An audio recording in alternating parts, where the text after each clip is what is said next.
Hello everyone and welcome to another video with me, 320 Sim Pilot. I'm a real-world airline pilot, and today I'm going to be showing you the Aerosoft A330 300 in Microsoft Flight Simulator. This has just been released after being in development for quite a few years, and it's been something that has been talked about quite a lot. We were expecting it, I think, to come out in Microsoft Flight Simulator 2024, but it has now been delivered a bit early in 2020, and here we have it to show you today in today's video. Thank you to Aerosoft for sending it over. This is just going to be me showing you the airplane, and you can decide what you think of it and whether you're interested in picking it up for your flight sim. The A330 is of course a twin-engine wide-body airliner. It came from Airbus's desire to produce a larger version of the A300 and a more modernised version. The A330 was indeed the largest twin-jet ever flown until the 777 came out of it later. It is still a popular aeroplane. There's still lots of 330s out there flying around, and it's obviously been re-engined into the Neo variant, so it's a design that is standing the test of time. It was developed alongside the A340, which sadly has now largely disappeared because, of course, 4 engines are no longer needed thanks to ETOPS requirements, where you can now fly long distances from airports with just 2 engines, something that was in its infancy when this A330 first came about. As it's now the standard, the A330 obviously took over in popularity. With the Aerosoft A330 you get the Pratt & Whitney engines. The real A330 also came with GE and Rolls-Royce engines available. Those will come later at a fee if you want to upgrade your A330. Also a Neo variant coming eventually. There's quite a complex pricing structure, but this is the base package, and then you're going to be able to add on new engines or Neo variants later on. In today's video we'll take the airplane for a full startup, a bit of a flight, and see what you can see what you think of it. So let's start, of course, by taking a look at the external visual model. And overall, I think it's really quite nice. There are lots of things to like about it. There are some areas I will be hoping to see some improvements, but there are lots of areas that are really very nice. As you look at the sun reflecting, you can see the different lines of the aircraft structure coming through on the outside of the surface of the skin, which I think is a nice representation. You've got things like the rain diverter over the door there, and as we move around you can see the angle of attack indicator poking out, got some decals around it. So yeah, really quite nice in lots of ways. You can also get the sun in the right place, and you'll see the rivets sitting in the skin. So yeah, a visual model that I would not be too unhappy with for the price of this aircraft. Then you have the static ports, again more decals, and they all look quite nice as you get up and close, so that gives it that sense of being an actual aeroplane.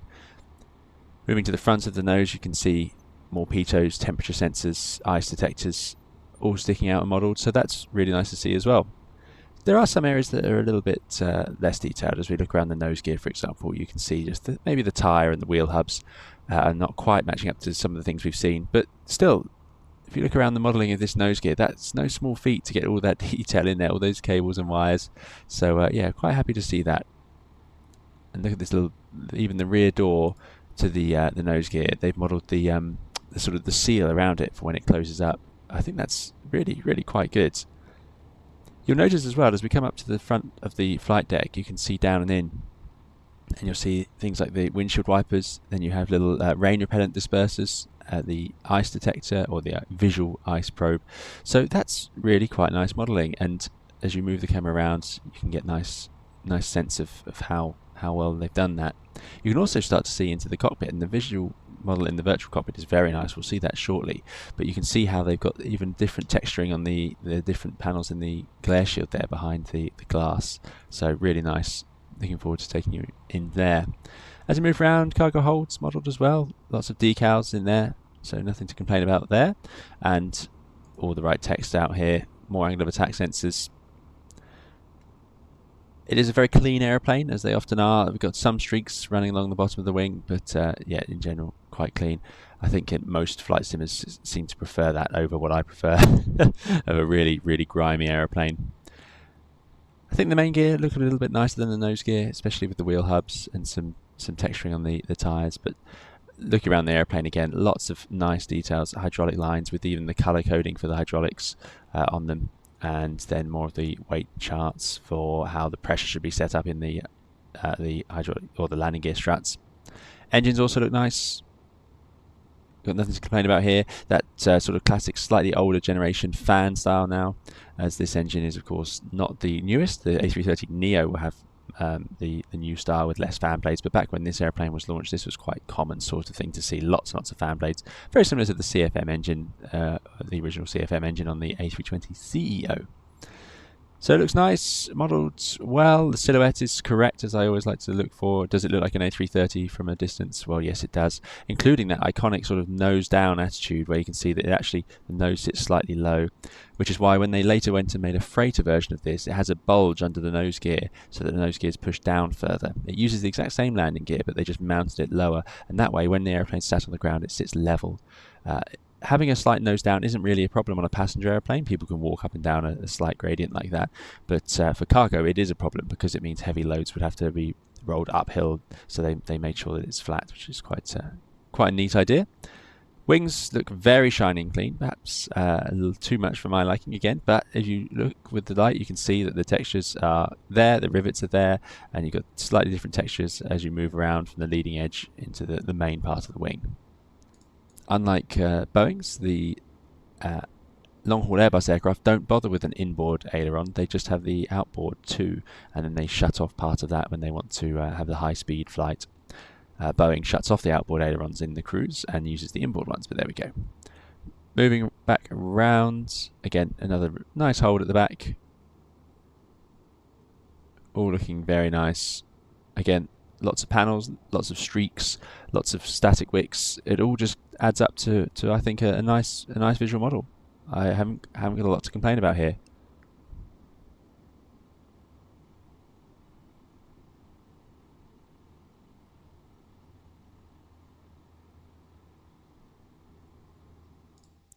So let's take a look at the cockpit then.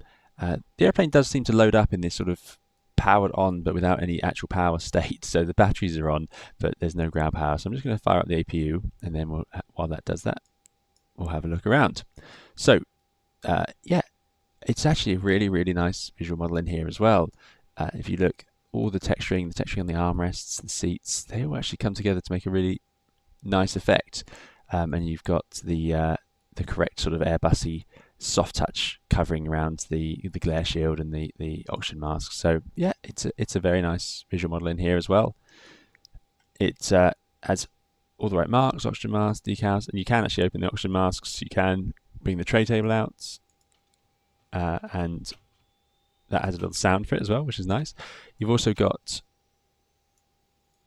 these visors, which you can move. Now they're quite slow to move, but you can do it. Okay, I have had some trouble with the click spots for these sun visors, but managed to get them back away again. Good, the airplane's now powered on, and we can go and load up some fuel. So what you do is you go over to your EFB, and then we have fueling and boarding.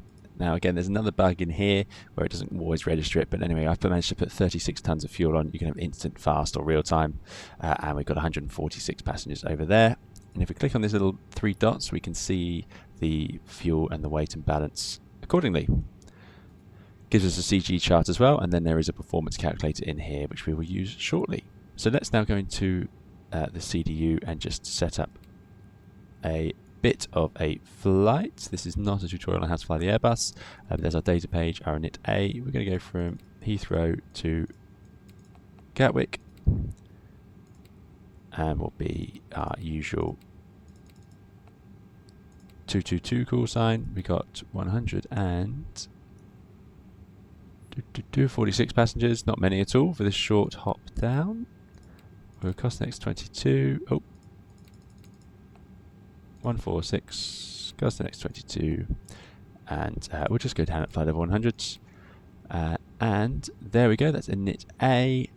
Flight plan. Depart from 27 right, as we normally do on these videos, and actually let's do a Prince Park departure.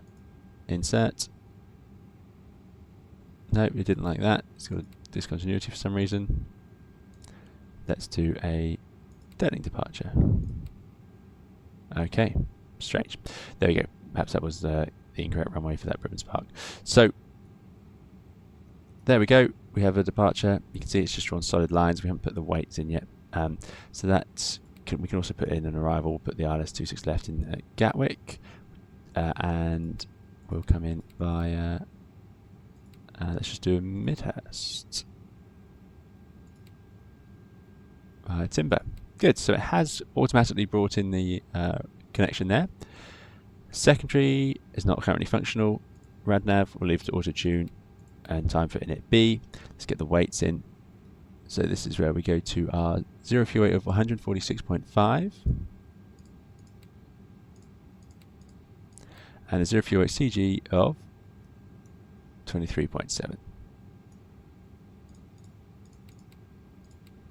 Block fuel, 36 tons. That's a lot of fuel for a short flight, but there we go. And finally then, perf.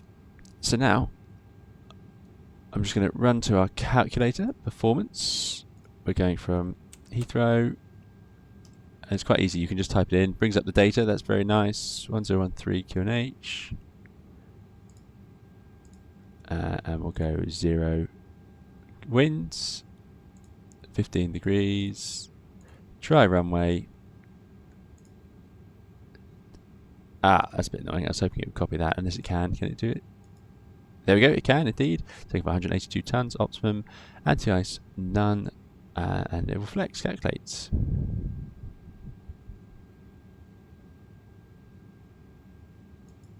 What happens now? Hasn't given us any information. Strangely, I had to download the METAR for it to work, but that's fine. That weather's actually worse than what we've got, so it should work for our takeoff. So we got flaps 1, 47. So flaps 1, flex 47, 135, 135, 140. Very low speeds for a long haul airplane, but there we go. We are very light. Even our clean speed is only 216. And up 7 on the trim. So we'll put that in ourselves later on. Good. Okay. So let's just check through and see. Like I say, the airplane just sort of comes powered on. I'm going to turn the fuel pumps on because they should be a bit brighter actually. So you can change the indicators to bright. There we go. Crew oxygen supply is on. All the ADs are aligning. Hydraulic pumps, fuel pumps are all on.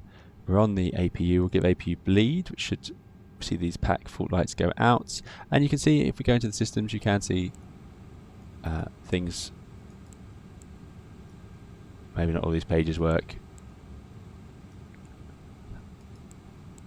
There we go. Okay, we've got it working. So APU page there, and then now on the bleed page we can see the APU bleed supplying to the packs, which I think is pretty good. And if I turn one of them off, we should hopefully see the corresponding pack shut down. There it goes. So yeah, there are systems working underneath. Always good to see. And we're on the APU. We'll have the cabin fans on. And there are lots of noises coming through. Let me turn up the audio a little bit. Hopefully you can hear some of the ambient sounds in here. And we've got the seatbelt signs can go on. Now we're fueled up. No portable devices. It's sort of the modern style lights in there. There we go. Right, let's get those doors closed up. So we'll close that. Cargo, packs, cargo, chocks, cones. Hopefully you can see them out there. Cargo doors closing up. Chocks and cones gone. Get that APU whirring away. Now I don't want to get too bogged down talking through the SID and so on, but what I will show you is the flight director modes. So we need to be in climb and nav armed. So I'm going to put it in the stop altitude 6,000 feet, and then I'm just going to push in on that, push in on that. That's what you should have, climb nav blue. So that's what Airbus would typically default to once you've loaded up the MCDU. But yeah, this one you need to sort of just tell it, so just push it in. It does go to the correct modes eventually. We shouldn't have a flight director bar there though, so just try recycling them, see if I can get rid of that. And no, there you go, by recycling it does that, so we'll just push it in, and I think that's as good as we're going to get. So climb nav blue 152, which is correct. Like I say, it shouldn't really have a pitch bar, I don't believe. Does the terrain work either? Let's put terrain on, see if it brings up any terrain display. And you can control the PFD lights, that works over here. Good. So, what checklist do we have? We do have the checklist, so there we go. So let's do the before start checklist. Close windows and doors. Do they open? Yes, they do. Nice. Some nice sounds on that as well. So, windows and doors, closed and closed. Jetway stairs, removal removed. AP master, APU start and is available. AP bleeds on, external power off, external GPU removed, seatbelt signs on, thrust levers are at 0. Wheel chocks removed, wrong QNH 1013, so we'll put on the beacon. Put the transponder to auto. And that's it. Ready to go. Let's push back. I do like this Northwest livery. Haven't seen it for a long time. Funnily enough, the A330 as well is one of the noisiest airplanes in my experience. And whenever I hear an airplane that seems unusually loud, I'll look up and it'll be an A330. I wonder if it's because it was an early generation of twin jet, so they're actually powerful engines to have just two on such a big airplane. It was the largest twin jet aircraft ever made or flown until the 777 came along. So it makes sense that they'd be very noisy. But yeah, more modern engines have certainly dampened that effect down. So let's go, releasing the parking brake. Off we go. Like I say, nice visual model on this. There's no denying that. It has real presence. It's such a big machine.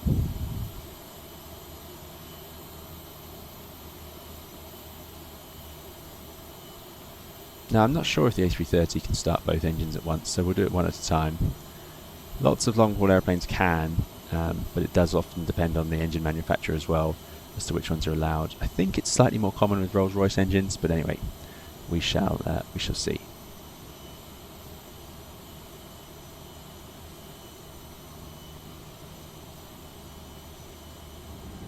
So let's see how it all works out. Let's start up engine number 2. Ignition start. Got pressure at the start valve. Master on. Overall, so amazingly similar to the A320 family, this aeroplane. Look at that, you've even got the heater element there. Let's stop the pushback about there, I think. Should work out nicely. And we'll set the parking brake. Engine is spooling up. Yeah, it's so similar to the A320, so this will be a very easy airplane for you to jump in if you are familiar with the A320, just like the A340 was that we saw from LVFR.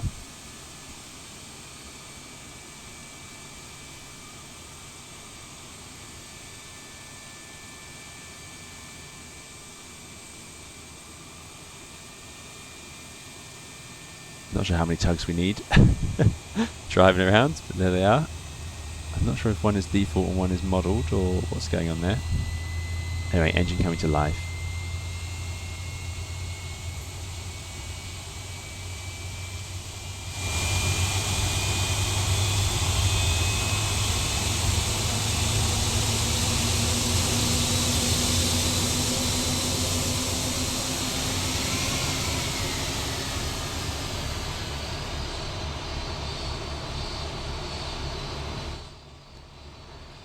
There's some really nice sounds during the startup, and then it sort of slightly faded away there at the end, but there we go. Let's start up the other engine.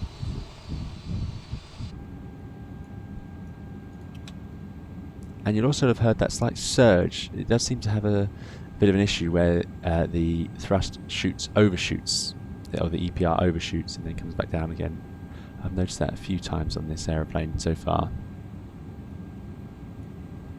There goes that extra tug. Good. Tugs driving all over the place. I don't know what's going on with that. By the way, you can of course bring charts into here, but you do have a little map showing here. And then you have your sim brief, you can bring in information, but I haven't set it up for this flight.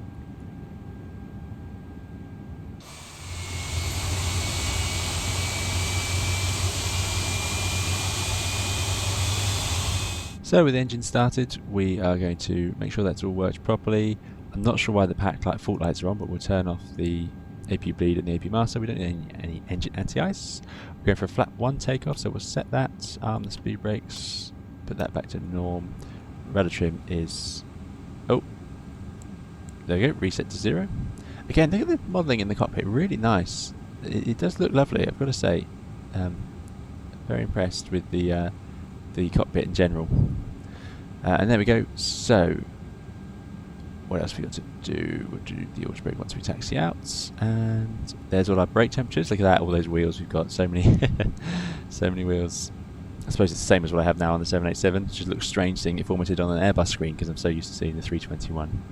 Only other slight difference you can tell over a 320 cockpit is this 3 gear, for some reason, not in line. I don't know why they ended up like that, but that's what they did. Good, so let's see. Let's run our after start checklists. Can you actually see each item? You can! Big fan of this. So very happy to see they've done that. APU bleed off, APU master off, ground spoilers, rudder trim 0, pitch trim. Of course, we need to set up pitch trim. So we agreed trim, and it has the performance here, which is quite nice. It's up 7.0. It's quite a lot. Clearly, this airplane is used to having.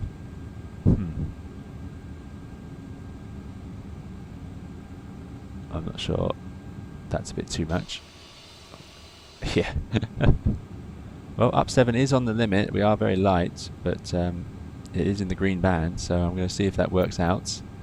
And then we'll do our flight controls once we're taxiing. So there we go. But yeah, nice to see the checklist does actually look at the correct item. Good, so let's taxi. So we're going to put the nose light to taxi. How does that look? Yeah, there it is. And how do our slats and flaps look? They're all out appropriately. And if we jump into the cabin, you can see there are a few wing views included, which is nice. Front wing with the slats, rear of the wing. You can see the flight controls moving. Now I have one of my issues with the flight control animation is I think they're a bit too slow. I'm at full side stick right now. I'm going to let go. So I'm letting go now. That's at neutral, and see how slowly they travel back. Real aircraft, although they are slightly damped, they are still a little bit quicker than this. So let go. And worse is if you do a reversal. So I'm at full right now, and then I go full left. I'm still at full left. I'm still at full left. You know, they're quite slow to get there. I'm not sure if that's a fly-by-wire thing interfering with the visual model or what's going on there, but there we go. Right, let's release that parking brake. Bit of thrust on, get moving.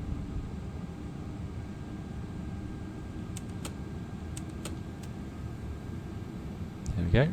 Now another issue I'm having with this model, and hopefully this gets updated soon to fix this, is the throttles don't seem to move when I'm using an Xbox controller for this. Now I'm not sure if it's designed for use of an Xbox controller, but it's causing a bit of an issue. Likewise, I'm using my normal rudder input, and you can see that nose gear, I'm holding consistent rudder input, but what happens is the airplane seems to fight the rudder input on the ground, possibly again to do with the fly-by-wire modelling where it's trying to dampen it out. So I hope that bug gets fixed as well, because it makes it very challenging to taxi. I have to sort of continuously move my rudder control, and then I can get to move. So if you see some strange things during the taxi, that is what's going on there. It's not intentional by me. It's just how I'm sort of overriding the fly-by-wire to get it to behave.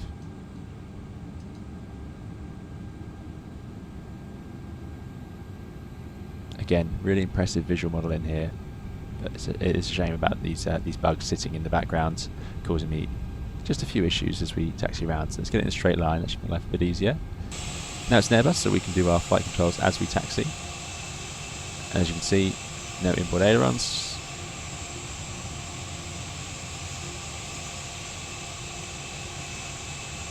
All looking good. So we've done our flight controls, arm the spoilers, auto brakes to max, takeoff config. There we go. Good old Airbus way of doing things. Love it. Right, let's get ourselves out to the runway and get in the air.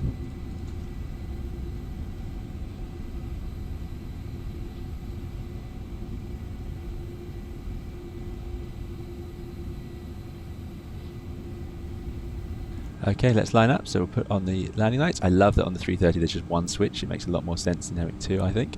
And the strobe lights on. And we'll put the nose light to takeoff. Big airplane this. Easy to forget how big it is, so you've got to be thinking about where those main gear are behind you. bit of power on as we get up the hill, and then we'll head off.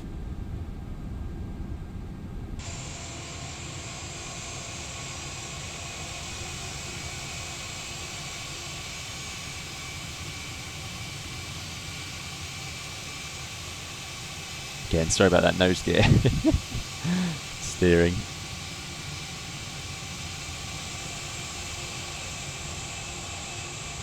See the wingspan as well, just absolutely vast, this machine. Even though it is in lots of ways very similar to the 787 in terms of its size. Right, there we go. Although this is, you know, the 330, 300 is obviously slightly bigger. Let's go then. So, let's pull up the engines. Now again, I can't see my thrust lever positions, but I'm just going to move those. Start the clock. 55%, that's good. And then I need to get it into the flex gate. There we go. A bit hard to do when you can't see it. So that's man flex 47, SRS runway, and away we go.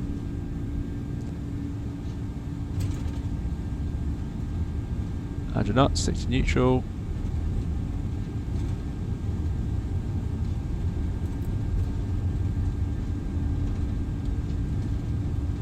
V1 rotate. So the trim seems to work. No, still heavy on the nose at rotate, but there we go. So there is positive climb, gear up. Flight directors eventually came up to meet us. Yeah, it didn't unstick where I would expect it to, and then it suddenly popped popped off the ground. So there we go. And we're climbing away. And flex 47.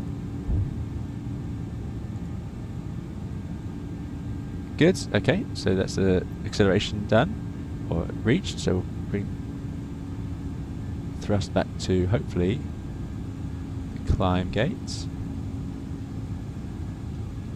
I'm just having to watch the FMA to see when it reaches it.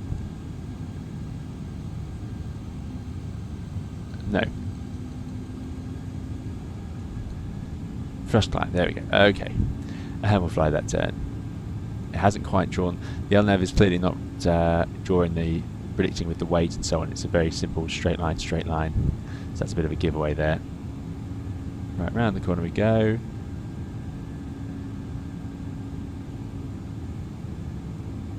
There's above the S-speed, bring in the flaps. Oh yeah, TK should be on at this point, so there we go.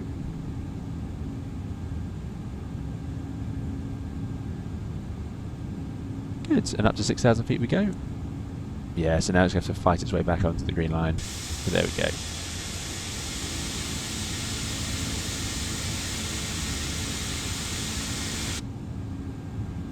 Let's put in an autopilot, see how that works. Let's try autopilot 2. Why not? We don't usually. All these nice wing views. I do like having wing views built in.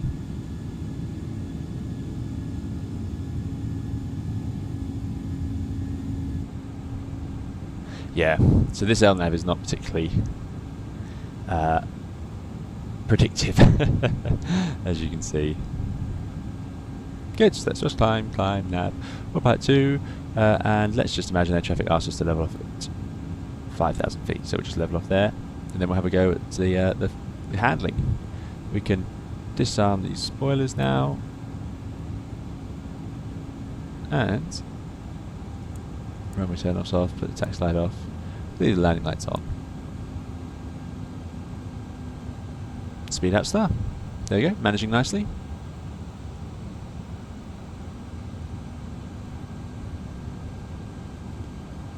Traffic selector. I don't actually know what this would do in the real airplane, never seen it before.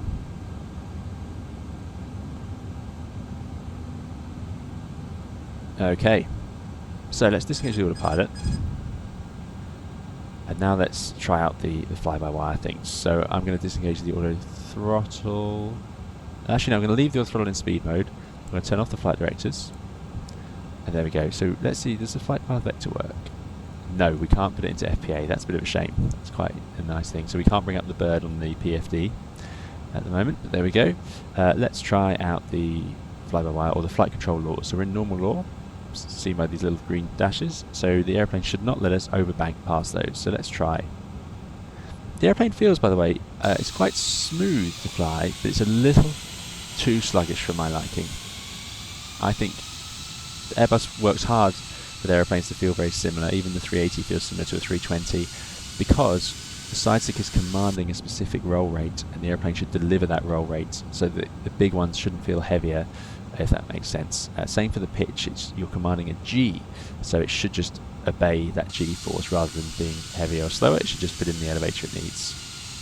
Yeah, you can see that it's needing quite a lot of up elevator, quite nose heavy today. Anyway, so now let's see if we can test that out. So we'll bank all the way over, and it should stop us at 66 degrees of bank, which it has. There we go.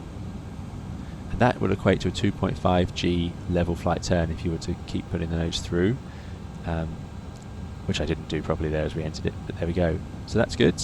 Rolling back out. Now I'll put the nose down. It shouldn't let us pitch below -15, which it's not, and if we pull up, we would also, that's the altitude horn, we would also expect to see the G-force appear down here on the status display. It's not, but there we go, 30 degrees maximum pitch up, and it blocks us there. So it does have the normal all protections in that sense. The next thing I want to try is, will it stop us from stalling? So auto throttle off.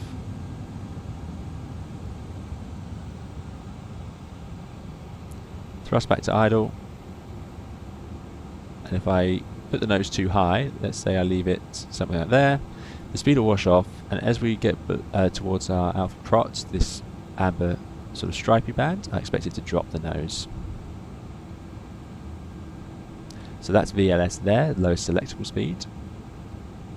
I'm doing nothing to the flight controls now, just watching it. Expecting it to lower that nose, alpha prot there, and it does. Just putting the nose down for us. So that's good to see. So there is some level of normal law being simulated here. Aerosoft say this is for point to point flying. It's not meant to be for failures and so on. So I don't want to push it too far. But let's see, if I pull back on the side stick, it shouldn't let me enter a stall. So that's back. So that stall warning, you shouldn't be able to get that in normal law. The airplane should actually not let that happen. Alpha floors tried to engage, but the autothrottle's come to life, although it isn't actually giving us the thrust. It should be driving us up on the toga thrust. Yeah. Now, although it's saying stall, it isn't actually stalling. It is lowering the nose for me. So I think there's a bit of confusion there about which modes should be engaged, but there we go. So let's put it back into speed mode. Auto throttle. And it wants the thrust levers to go to climb. There we go.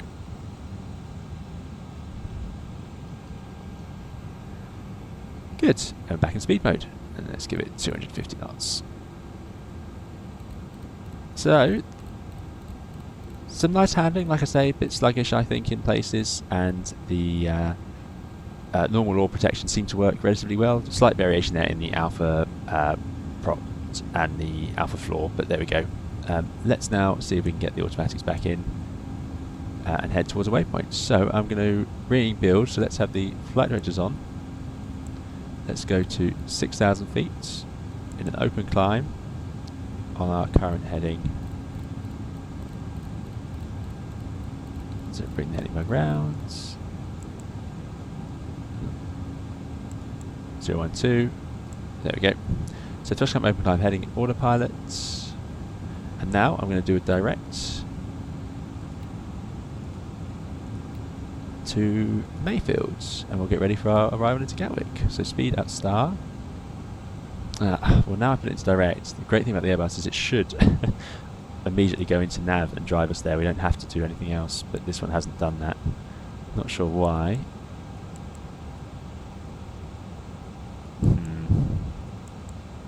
So, like I say, this LNAV is not behaving quite as I'd expect it to, and that could potentially cause some issues on VATSIM. I'm not sure what it wants me to do now. try that again. May. Insert. Nav. There we go. Right, okay. Maybe I did something different a second ago. Not sure. Good.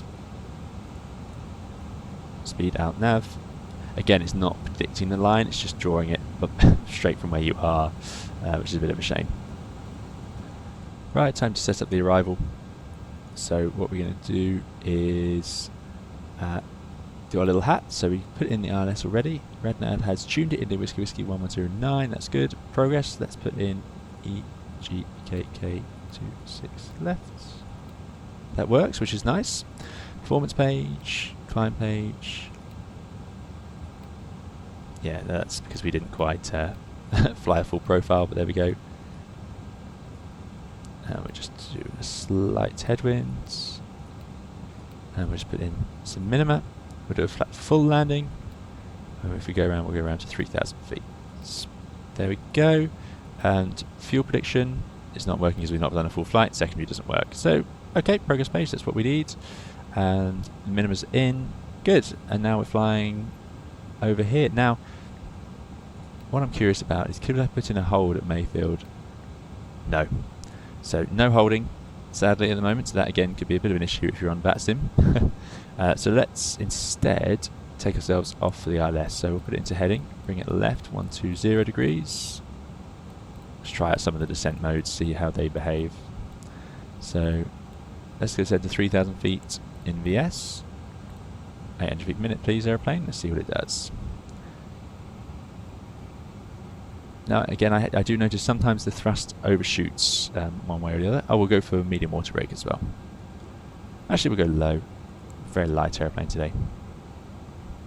Okay, 800 feet per minute, looking good. Let's try an open descent. Thrust level open descent. It was already pretty much idle to do 800, fair enough. Let's activate the approach phase, let's see if that works. That should command the speed back to the green dots. I'm not sure why that's not worked. It's a bit of a shame. So we might have to select the speed ourselves. But it is correctly aiming for it. As we come back to 220, it has raised the nose. Let's try the speed brakes. There they come.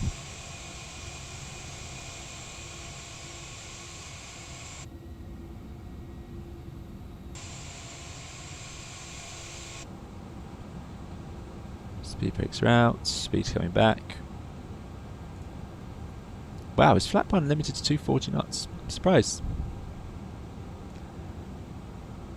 Well, let's now route in towards 6.5 point. Let's see, we do a really sporty ILS. And that's good, it did put it into nav. I must have done something different earlier.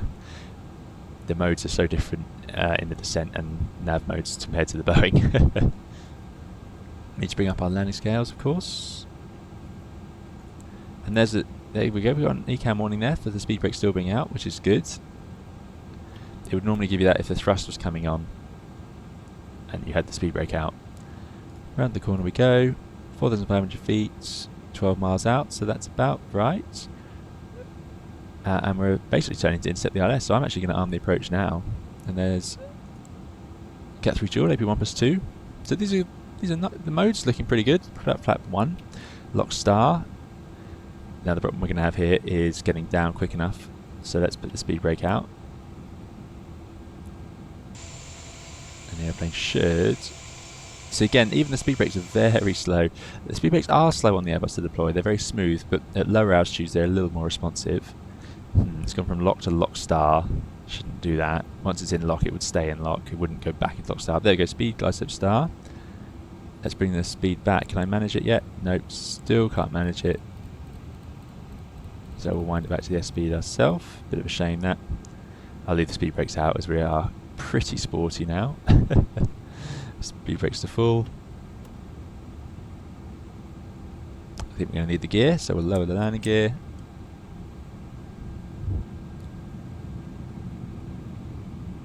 So I'll get the energy under control.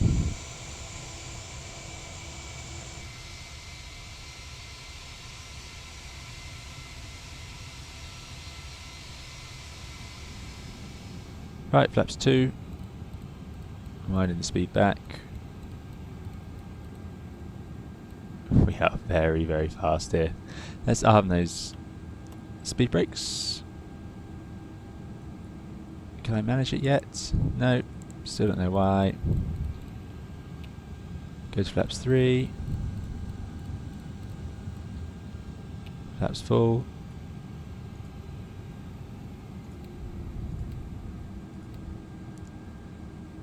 .126 VAP.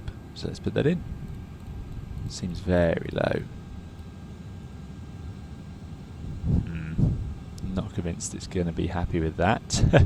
I'm actually going to put it a bit above VLS, which is where I'd expect it to be. Something like there. 1,000. Right. Does that look right? Well, that's about what the 330 looks like coming in. They do come in very nose high compared to other airplanes. Okay. Still not sure what's going on with the managed modes, but there we go. So speed, glide, so don't know why it's going to nav there either. Oh dear. This is a bit of a shame. Let's give it a landing. See how that feels. Yeah, it's completely dropped all the ILS indications. Look at that, it's just flown itself level at 1,000 feet. Okay, so a bit of a bug here where it's there we go, glide sim and lock. It is in the correct modes, but it seems to have, yeah, same again. Okay, so a second ago I was flying this approach and we lost localizer, and then it's just done the same thing there. So yeah, even though it says speed glide slope nav, it's not in glide slope mode. It's lost the glide slope indications. I don't know why. There's no reason I can think of that it should have done that. We can't bring up the FPV, but I am going to turn off the flight directors because it's just, yeah, the automatics have lost the ability to fly the approach. So it's in speed mode. We'll just try and land it like this. 400. And you can hear those engines sort of overshooting. 300. The picture doesn't look too terrible. We're quite nose high, but 330s do have a sort of a nose up attitude. But the engines are definitely overshooting the thrust and pushing us up and down a little bit. Okay, here we go. Similar to the 320, I believe. 50, 40, 30. 30, idle. Retard. 5. Bit of a nose down feeling there. Got heavy on the nose, but there's touchdown. And reverses out.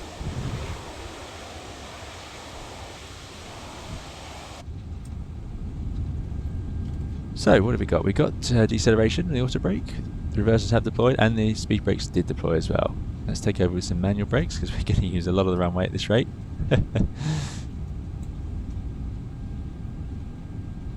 Get out on airplane. You can slow down.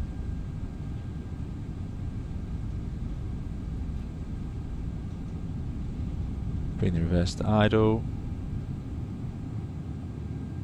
A little hard to do without being able to see it.